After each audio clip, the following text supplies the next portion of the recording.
नमस्कार और स्वागत है एक बार फिर से आप सभी का पहली मार्कशीट के नेक्स्ट सेशन में। और आज हम सभी लोग बात करने वाले हैं कम्युनिज्म के लास्ट टॉपिक, यानी कि बात करते हैं सेक्युलर स्टेट यानी सेक्युलरिज्म यानी धर्मनिरपेक्षता क्या है। और इसके पहले हम लोगों ने देखा कि एक सांप्रदायिकता क्या होती है और सांप्रदायिकता किस रूप में होती है, उसके कितने अनेक फॉर्म्स में वो पॉलिटिकल फॉर्म में वो जो है कन्वर्ट होती है और जिसका आउटकम क्या क्या देखने को मिलता है। यानी कि हमने पिछले सेशन में देखा कि communism can take various forms in politics, इसको हमने देखा। साथ ही साथ हम ये देख रहे हैं किसी एक देश की यूनिटी के लिए, इंटीग्रिटी के लिए कम्युनिज्म काफी एक डेंजरस थिंग है। और इस कम्युनिज्म को कैसे हम टैकल करेंगे ये एक इंपॉर्टेंट एस्पेक्ट हो जाता है। कैसे इसको हैंडल करेंगे, कैसे इसको डील करेंगे। और हमारे जो संविधान के बड़े बड़े जो विद्वान थे जिन्होंने इस पूरी समस्या को पहले से ही भाप लिया और इस पे जो सोल्यूशन के लिए वो आगे इस ऐसा अपना संवैधानिक मॉडल प्रस्तुत किए जिससे इसको हम लोग टैकल कर पाए मैक्सिमम लिमिट तक। यानी कि सीधे हम लोग बात करते हैं डिस्कशन की, और डिस्कशन में हमारा पॉइंट स्टार्ट होता है एक सेकुलर स्टेट, यानी कि एक ऐसा देश जिसमें कि हमने पिछली बार देखा कि कम्युनल माइंड हमेशा ये चाहता है कि एक ऐसे देश का क्रिएशन हो जो रिलीजियस बेस पे हो और उसमें सिर्फ एक ही कम्युनिटी रहे, या तो और कम है तो अलग अलग सेपरेट बना के रहे, अधिक है तो डोमिनेट करके रहे। यानी एट एनी रेट किसी भी देश में किसी भी प्रकार की जो एक किसी भी देश में एक प्रकार के धर्म का जो है डोमिनेंस हो, शासन हो, प्रशासन हो, उसका बोलाबाला हो। यानी कि हमेशा एक धर्म को दूसरे धर्म से सुपीरियर कंसीडर किया जाना ही कम्युनलिज्म है। यानी कि बात करते हैं Communism was and continue to be one of the major challenge of democracy। Democracy के लिए जो कम्युनिज्म है काफी एक खतरनाक पॉइंट हो सकता है, खतरनाक जो है एस्पेक्ट हो सकता है, डेंजरस हो सकता है। और the makers of our constitution were aware of this challenge, और जो हमारे संविधान के निर्माता लोग थे, जो कमेटी थी, वो इस बात से भली भांति परिचित थी, अवेयर थी। And this is why they choose the model of secular state, और इसी की वजह से उन लोगों ने जब संविधान का निर्माण किया खास करके इंडियन पर्सपेक्टिव में जो सेक्युलर स्टेट के कॉन्सेप्ट को यानी सेक्युलर स्टेट वाले फंडामेंटल सिस्टम को, मैकेनिज्म को अडॉप्ट करा, इस मॉडल को प्रस्तुत किया। And this choice was reflected in several constitutional provision that we studies last year. यानी कि इन सभी समस्याओं को देखने की वजह से, पहले से ही भापने की वजह से जो हमारे संविधान विदों ने यानी संविधान को बनाने वालों ने इस समस्या को पहले से ही टैकल कर लिया, समझ लिया था। इसलिए एक ऐसे डेमोक्रेसी में, संविधान में एक ऐसे मॉडल को प्रस्तुत किया जिसके माध्यम से इस समस्या को कहीं ना कहीं जड़ से समाप्त किया जाए या फिर उस पर कंट्रोल पाया जाए।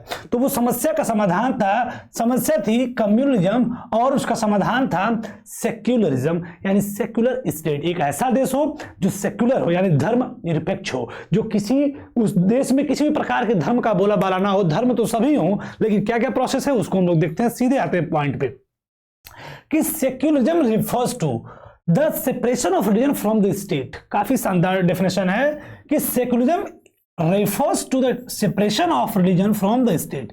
जब स्टेट यानी देश का सेपरेशन हो जाए धर्म से। अब तक क्या था, कम्युनिज्म इन्वॉल्व रहता है किसी भी देश में, देश की राजनीति में। आपने पढ़ा ना कि आप कम्युनिज्म क्या होता है कि जहां पे एक धर्म को दूसरे धर्म से सुपीरियर कंसीडर करते हैं, सर्वोच्च कंसीडर करते हैं। और साथ ही साथ अगर एक धर्म की कम्युनिटी का गवर्नमेंट है तो उस धर्म का हो या ना हो, या उस धर्म के जितने भी कम्युनल माइंड वाले लोग हैं, एक धर्म का, उसके धर्म का डोमिनेंस दूसरे धर्म पे कराने का प्रयास करते हैं। और इस पूरे प्रोसेस में स्टेट पावर का भी यूज होता है। इसी प्रोसेस को, इसी विचारधारा से ग्रसित व्यक्तियों को या ऐसी विचारधारा को हम लोग कम्युनलिज्म बोलते हैं। लेकिन यहां पे सबसे पहले लिख दिया कि सेक्युलरिज्म जो है, जो धर्मनिरपेक्षता जिसको बोलते हैं, धर्म से निरपेक्ष जो राष्ट्र है वो धर्मनिरपेक्ष हो। हमारी प्रस्तावना में भी ये है कि refer to the separation of religion from the state. यानी जब धर्म जो है देश से अलग हो, यानी धर्म अलग एक पहलू हो, स्टेट देश अलग पहलू हो, यानी दोनों कंबाइन हो, दोनों एक दूसरे से इंटरवीन न करें।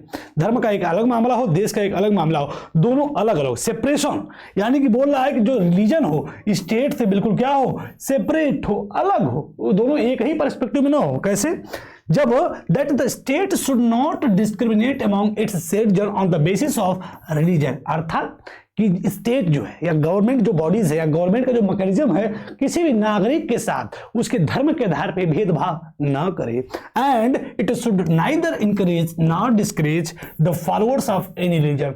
वो ना ही किसी देश में रहने वाले किसी भी धर्म के व्यक्ति को ना ही इंकरेज करे, ना ही डिस्करेज करे, ना ही उनका साथ दे, ना ही उनको प्रमोट करे। सभी धर्म सर्वधर्म स्वभाव के भाव से सभी धर्मों को उनके धर्म का पालन करने में उनको आजादी दे। कोई भी किसी धर्म को फॉलो कर सकता है, किसी धर्म को मान सकता है, किसी धर्म को न मान सकता है, इसमें स्टेट की कोई भूमिका न होगी। यानी इसका स्पष्ट हुआ कि secularism refers to the separation of religion from the state, यानी धर्म का स्टेट से सेपरेशन ही आपका सेकुलरिज्म कहलाता है। और इसमें स्टेट कभी भी डिस्क्रिमिनेट नहीं करता है इसके अपने नागरिकों को on the basis of religion, और ना ही किसी धर्म को वो इंकरेज करता है, ना ही किसी धर्म को डिस्करेज करता है। यही डेफिनेशन है आपकी सेक्युलर स्टेट की, यानी कि सेक्युलरिज्म विचारधारा की। इसके बाद अगले एस्पेक्ट हम लोग देखते हैं क्या क्या इसमें चीजें फॉलो की जाती हैं। तो पहली चीज ये है कि देयर इज नो, एक सेक्युलर स्टेट में क्या प्रॉपर्टीज या क्या स्पेसिफिकेशन हमको देखने को मिलता है कि there is no official religion for the Indian state. भारत को हम कैसे एक सेक्युलर स्टेट कह सकते हैं?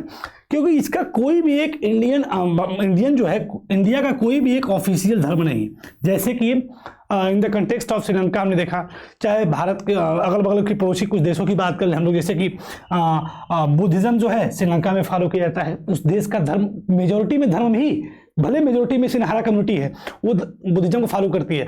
गवर्नमेंट भी बुद्धिज्म को फॉलो करती है, उसको इंप्लीमेंट करती है, उसको प्रमोट करती है, तमाम चीजें करती है। साथ ही साथ इस्लाम इन पाकिस्तान में इस्लाम को प्रमोट किया जाता है। लेकिन भारत में हिंदू भले मेजोरिटी में है, लेकिन हिंदुइज्म भारत का नेशनल रिलीजन के रूप में कंसीडर नहीं किया जाता है। यानी भारत एक धर्मनिरपेक्ष है, भारत का कोई धर्म नहीं है। भारत सभी धर्मों का संघ है, सभी राज्यों का भी संघ है, उसी प्रकार से सभी धर्मों का भी संघ है। सभी धर्मों को सर्वधर्म समभाव के भाव से देखता हुआ इसका संविधान आगे फिर क्या बोलता है कि there is no official religion for the Indian state. Indian states के लिए कभी भी कोई ऑफिशियल रीजन नहीं है। जैसे कि बुद्धिज्म हमारा फॉलो किया जाता है श्रीलंका में, इस्लाम जो है पाकिस्तान में, क्रिश्चियनिटी इंग्लैंड में, and our constitution does not give a special status to any religion. और इन्हीं सभी पर्सपेक्टिव में हमारा देश किसी भी धर्म को स्पेशल स्टेटस इन सभी देशों की तरह नहीं दिया है। And the constitution provide to all individual and communities freedom to profess, practice and propagate any religion or not to follow any.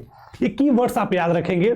और साथ ही साथ ये जो देश है, देश की जो गवर्नमेंट बॉडीज है या मशीनरी है, वो कभी भी ऐसे सिस्टम को, ऐसे संविधान को प्रोवाइड कराया, संविधान ऐसा प्रोवाइड कराया हुआ है कि जितने भी इंडिविजुअल लोग, चाहे कम्युनिटी लेवल में, चाहे इंडिविजुअल हो चाहे कम्युनिटी हो, वो उसके पास इस बात की स्वतंत्रता है कि वो प्रोफेस करे, प्रैक्टिस करे और प्रोपगेट करे किसी भी धर्म को, या फिर फॉलो करे, फॉलो ना करे, उसका प्रचार करे, उसका प्रचार ना करे।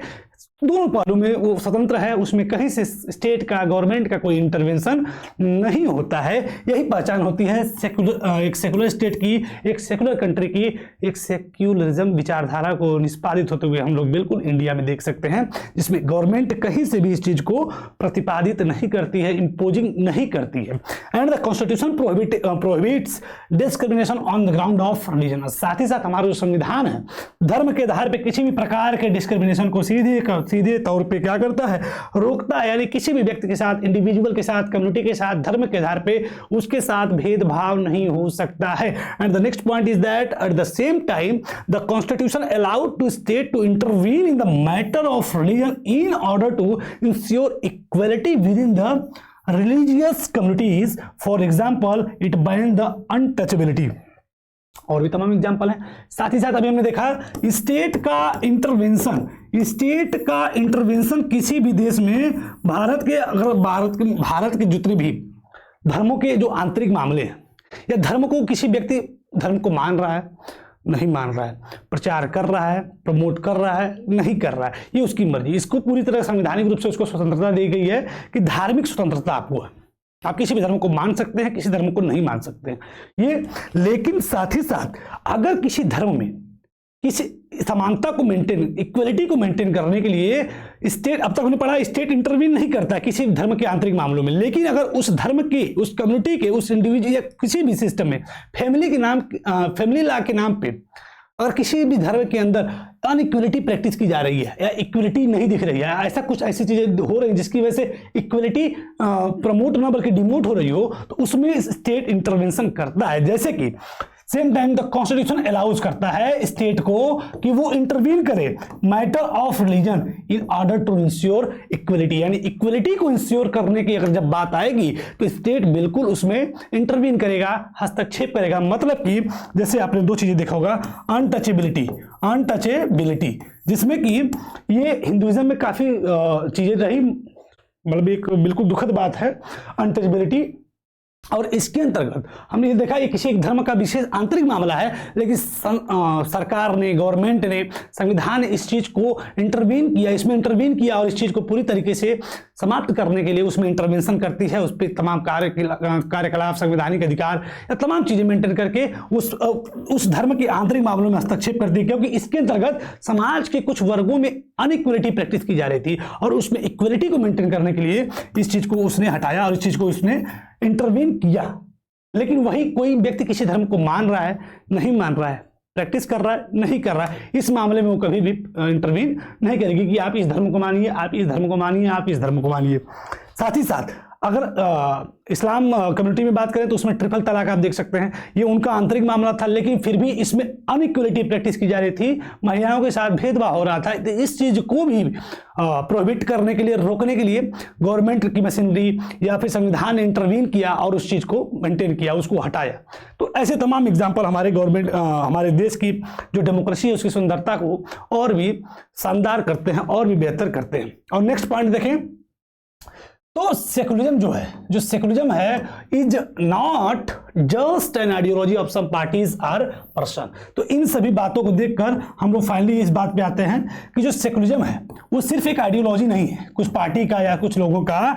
This idea constitute one of the foundation of our country. ये जो आइडिया है सेकुलरिज्म, हमारे देश की बात करें, हमारे देश के कॉन्टेक्स्ट में बात करें तो हमारे देश का आधारभूत है, हमारे देश का फाउंडेशन है। इस देश, इसी फीचर की वजह से हमारे देश जो है काफ़ी गौरवान्वित महसूस करता है सेकुलरिज्म की वजह से। जबकि बहुत सारे मैक्सिमम नंबर ऑफ कंट्रीज की बात करें तो वो सबके अपने अपने कुछ पर्सनल रिलीजन्स होते हैं, उसको प्रोसेस करते हैं, प्रोपगेट करते हैं, प्रैक्टिस करते हैं। लेकिन इंडिया में गवर्नमेंट किसी भी धर्म को प्रोफेस नहीं करती है, प्रैक्टिस नहीं करती है, प्रोपगेट नहीं करती है, ना किसी को ऊपर इम्पोज करती है कि आप इस धर्म को मानिए, आप उस धर्म को मानिए।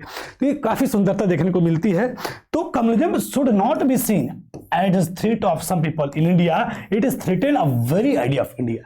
यानी यहां पे कह रहा है कि जो कम्युनिज्म है सिर्फ एक व्यक्ति या इंडिविजुअल के लिए खतरा नहीं है, ये बल्कि देश के लिए खतरा है। So that's why communism need to be combated. तो इसलिए जरूरी है कि सब लोग साथ मिलके कम्युनिज्म को हराएं या कम्युनिज्म के साथ युद्ध लड़ें, उसको टैकल करें, उसको हटाने का प्रयास करें। तो उसके लिए क्या किया गया? How communism can be combated? A secular constitution like ours is necessary but not sufficient to combat